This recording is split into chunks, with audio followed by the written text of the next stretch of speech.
Hello everyone, welcome back to another Friday and another casual champion review. Oh, it's Nunu Willump time. I'm so excited. Playing full AP, of course, and going Swift Play because I just seem to enjoy this mode significantly more. I don't know how you fellas have felt about Swift Play's edition, but I absolutely love it. It just feels like League of Legends, but you get to the good stuff faster. I'm trying to talk about Swift Play, you rats.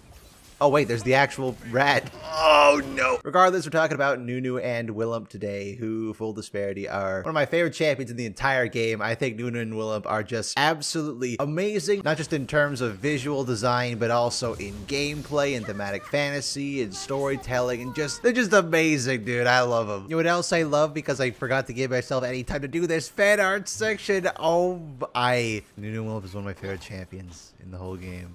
And the artwork is, I am flabbergasted. Thank you fellas so much. It's so good.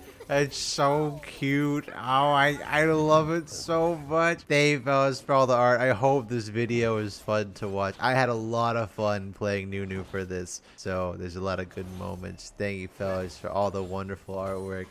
I love it so much. So starting off real quickly, let's go with their lore, which I had completely forgotten is actually separated into two parts. You have Nunu's story, and then you have Willump's story. So Nunu's story starts as he was born to the Notai tribe in the Freljord, which is a bit of a nomadic tribe traveling from village to village, sharing their music and dance. And Nunu's mother specifically would often sing about great heroes and grand adventures. I'm about to go on a great adventure. Bongo blasted. I just realized now it's gonna be very difficult to try and commentate while playing Nunu because I'm just gonna be doing this every single waking second of my existence, Yone. Curses, minions. So on Nunu's 5th birthday, he was given a gift by his mother, a flute that he would later name Spellsonger, and he could use that to learn to play the same songs that she would play. Hello, rat. Delicious. And so Nunu spent his youth trying to learn the songs of his people, and he was living a pretty happy life. That was until raiders attacked his village. Many of his people were slaughtered, though thankfully he was saved, though unthankfully his mother was nowhere to be found. And Nunu was determined to go find his mother, believing she was lost somewhere, and believing like the great heroes in some of their songs, the heroes like the Frost Guard and their leader Lysandra. I think that's some great storytelling to kind of show the influence Lysandra has tried to do. We know Lysandra, how evil she is, but ever since the whole calamity she caused, she's been trying to warp the events of history to make people think that she was actually the big hero the whole time. I don't know, I just really love that when character bios take old characters and add a bit more context, a bit more flavor to them. It's just wonderful. But all the other kids made fun of Nunu for his songs, which is kind of low blow considering his mother's gone. They all had daggers. They were big manly men, so he decided he needed to prove himself and prove the goodness of his mother's songs, and so he decided to embark on a grand quest. This looks really bad. Oh, I missed. I got him. And I get this guy too. Wait. I gotta. No! So Nunu decided to embark on a grand quest because he's heard tales from his people of a grand monster out in the wilderness, safeguarding an ancient power. And he thought if he could sway the monster to his side to charm the beast with his song, its power would surely be his, and taking that power back to his tribe would surely convince them. Join him on his quest to go find his mother. I feel kind of dirty doing this to Lilia. This is also one of my favorite champions. Then we cut backwards, actually, to Willump's origin. And Willump was a Yeti born presumably before the Three Sisters and Lysandra's calamity. Otherwise, he wouldn't have been around for that, because he is the last magical Yeti. When Lysandra sapped all the Yeti's magic to try and stop the Watchers from breaking free, it stripped them of all their identity, turning them into the vicious monsters we see. That's why Nunu looks so different. All the Yetis... Oh, that's why all the Yetis that we see in Legends of Runeterra, don't look like Willump at all. They're big, savage beasts with only 2 arms. That's not the true form of Yetis on Runeterra.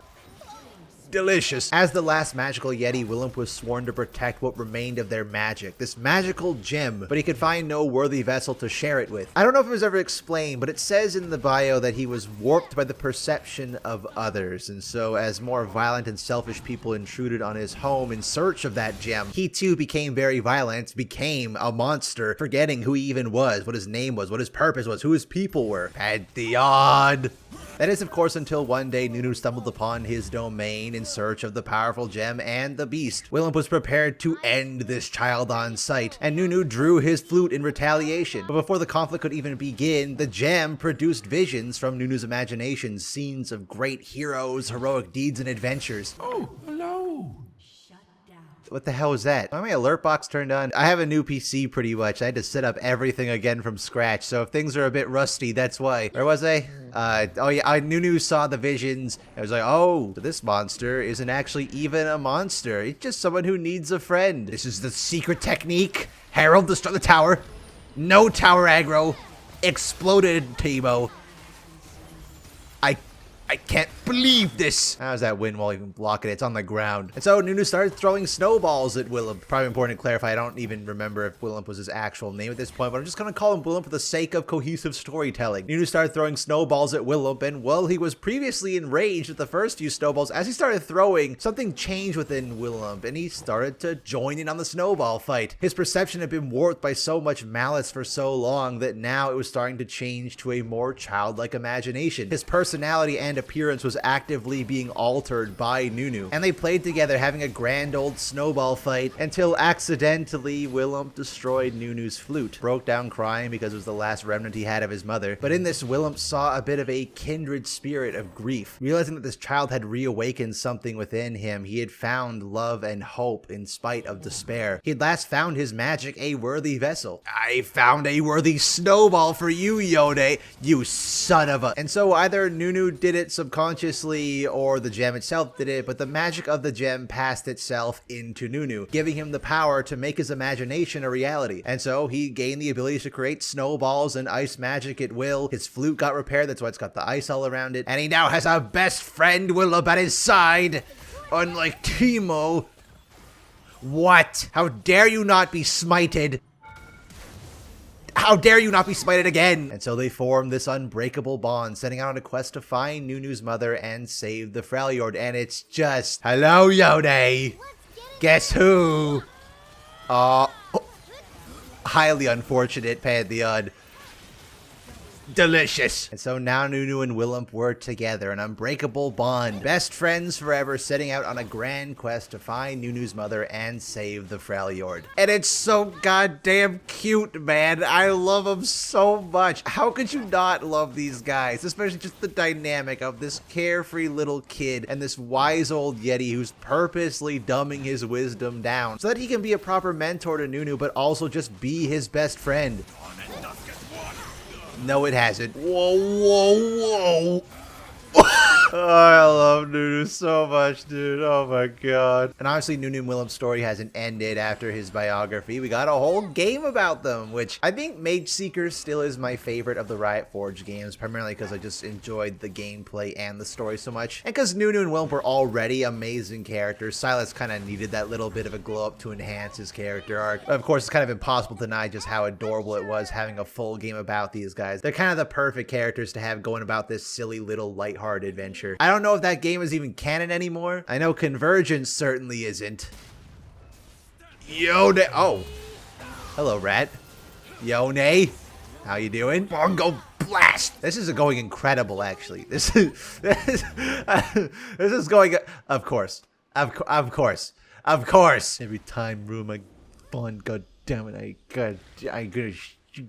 Alright, on to game 2 we go, though you might notice that I'm gonna be doing something a little bit spicier this time around. You may notice I'm lacking the Smite Summoner spell, and that's because we're going full AP Nunu in the mid lane, the Mad Donut baby. But I do want to kind of pick up where I left off with his design, because I think the design of having this carefree little kid and this big lovable snow monster is just so perfect. It's one of the few champions I think actually that despite having so many amazing skins, more often than not I gravitate towards the base design because it's just that good. I think Willump especially reminds me a lot of the genie from Aladdin. You know, he's got that amazing, just super pleasing on the eye shade of blue, contrasting incredibly well with the orange of Nunu and the brown of his horns. Naturally complementary colors, but also having this cascading white on his beard and paws. In the mix of the tattoos as well, the glowing aspect and the shining ice teeth. It's simple, but beautifully simple, so it becomes incredibly pleasing to look at. Of course, it helps that he's very fluffy. Would you stop autoing me, Lauren? I think the reason Nunu Willump works so well is obviously there's the whole Studio Ghibli inspiration of this little whimsical fantasy creature, but I think because if you're trying to have a character who is the boy and his Yeti, this magical kid with this magical Yeti going around on fantastical misadventures, the whole thematic fantasy of that is you want to have one magic, but also you want to capture that childlike playfulness, and I think both aspects, both halves of Nunu and Willump capture that in very different but equally successful ways. Nunu's definitely the one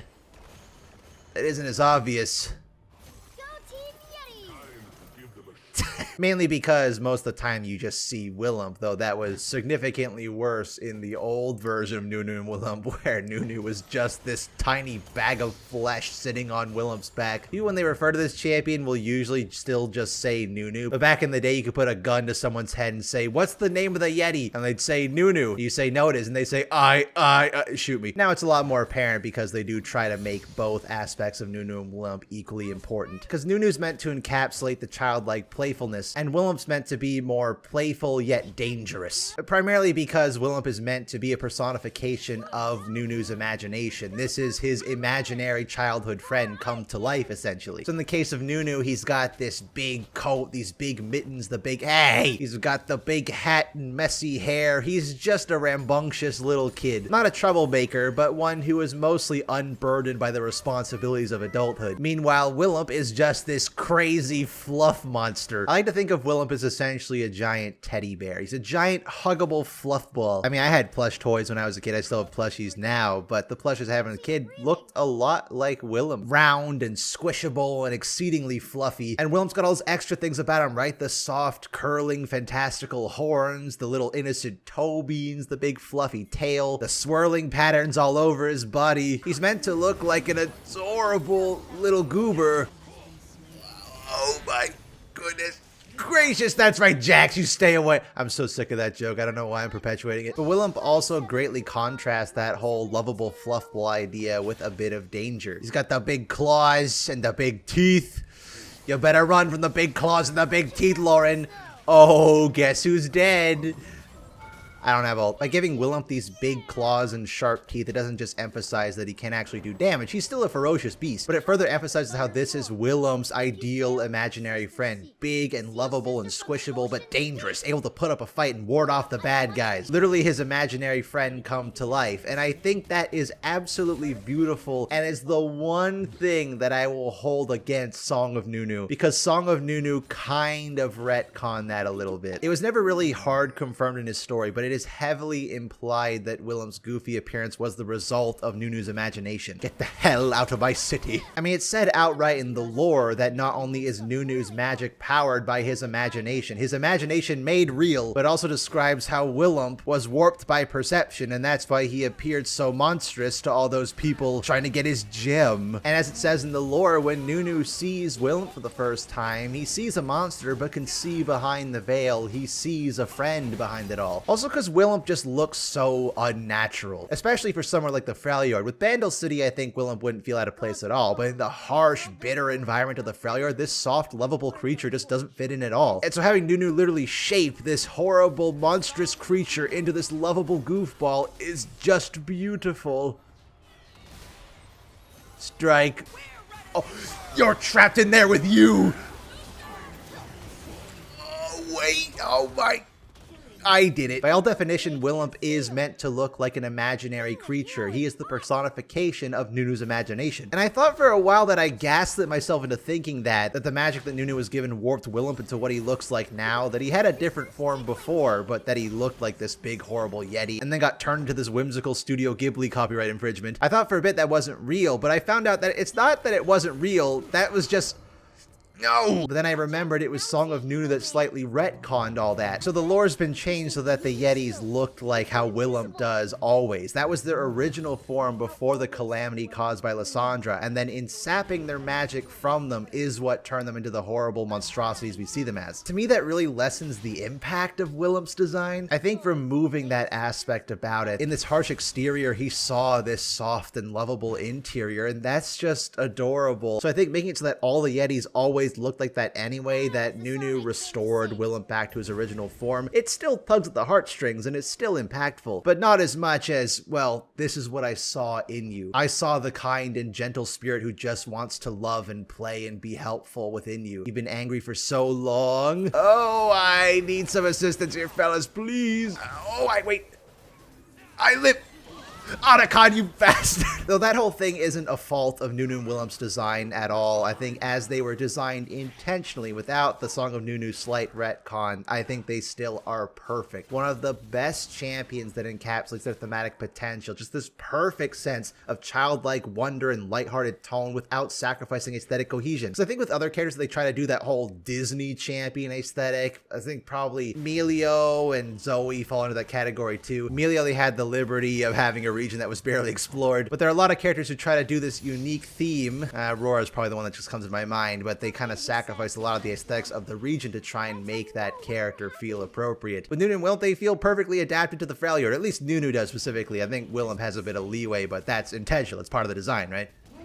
He's supposed to look a little bit weird. Unlike his old model, which, Jesus Christ, his old model was absolutely horrific. Just this absolute blob of a creature running around the rift. It's funny, though, because Nunu was intentionally stupid. That was his point of the story. At least I assume so, because he was treated like a joke. I mean, Nunu bot, I think it was one of the first ever legendary skins with proper new animations. His gameplay was incredibly straightforward. It was just a point-and-click munch, point-and-click movement speed, attack speed, point-and-click snowball. Now I can fish. I got fond memories of old Nunu though, but what an upgrade the new one is, keeping everything intact that people loved about the old version, but better. The ult is still the same, but now with a shield. The munch, you never used to be able to eat champions, you were stuck only eating minions. The attack speed was moved to his passive, but keeping the movement speed into the greatest snowball ever running around the map is just one of the funnest abilities in the entire game, and I think that's why it's so perfect. Nunu is incredibly fun because the champion is about feeling like a kid again. You're supposed to feel like this kid without any care in the world, shut up, with a grand quest, a sense of adventure, but also a sense of playful, boundless energy, and just having a good time. I'm coming it.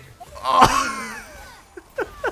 And that's just it. Nunu is just an incredibly fun time. If I ever want to just play a character that's just some lighthearted fun, where I don't really care about anything and just want to be a little idiot running around the rift, Nunu and Willump are the perfect example of that. I don't think Tank does it quite as well, but AP is incredible for that. And I'm absolutely astounded that they kept both Tank and AP alive when doing his rework. Also on the subject of skins, I think that having, well, you guys know what I'm going to say. All the stupidity and troll nature as a champion was shoved into Nunu bot, and he has amazing skins like Sasquatch and Bee and Fright Night recently. Amazing stuff. I think I yapped about Nunu for so much. That was like 40 minutes and I still have more to say. This character is wonderful. Thank you, fellas, for watching this week's Casual Champion Review. Next week is another Freljordian champion, one who I like considerably less and looks considerably worse, which is Olaf. So I'll see you then, fellas, hopefully, and take care of yourselves, all right? Goodbye.